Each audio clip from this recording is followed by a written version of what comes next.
কাল ছিল আমাদের ডুনের জন্মদিন, তার জন্য কালকে তো আর ভিডিও ভয়েস রেকর্ড দিতে পারিনি বলে তাই আজকে পোস্ট করছি। সব বাচ্চারা এসেছিল, খুবই মজা করছিল, সব এক এক করে ছবি তুলে নিচ্ছিল। আমাদের ডুন এবারে 10 বছরে পা দিল।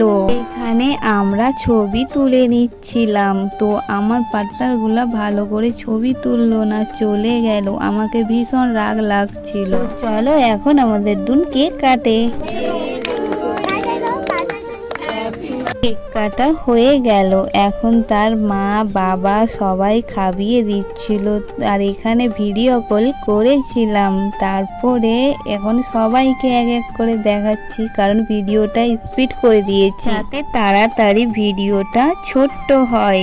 এই দেখো এক এক করে সবাই এখন গিফট দিয়ে দিচ্ছে আমাদের ডুনকে, সব বাচ্চারা, তার মাও দিচ্ছে। আমি তবে কিছু দিইনি, কারণ আমি এখনো কোনো কাজ করিনি, তার জন্য কোনো কিছুই দিইনি। আমি শুধু খেতেই গিয়েছিলাম, কি দিব কোনো খুঁজে পাইনি। আমার মা বাবা যেহেতু গিফট দিয়েছে, তো সেই গিফটগুলোর ভিডিওগুলো শেয়ার করিনি, কারণ তারা আগে গিফটগুলো খুলে দিয়েছে। এখন এক এক করে তো সবার গিফট দেওয়া হয়ে গেল, এখন খাওয়া দাওয়ার দিকে চলো যাওয়া যাক। এই দেখো সবাই খেতে বসেছে, আমি কিন্তু শেষ পাতে ভিডিওটা করেছি। অনেক বাচ্চা আসেনি, সবাইকে ডাকা হয়েছিল। তো ভিডিওটা আজকের এতটাই, আবার নতুন কোনো ভিডিও নিয়ে আসছি।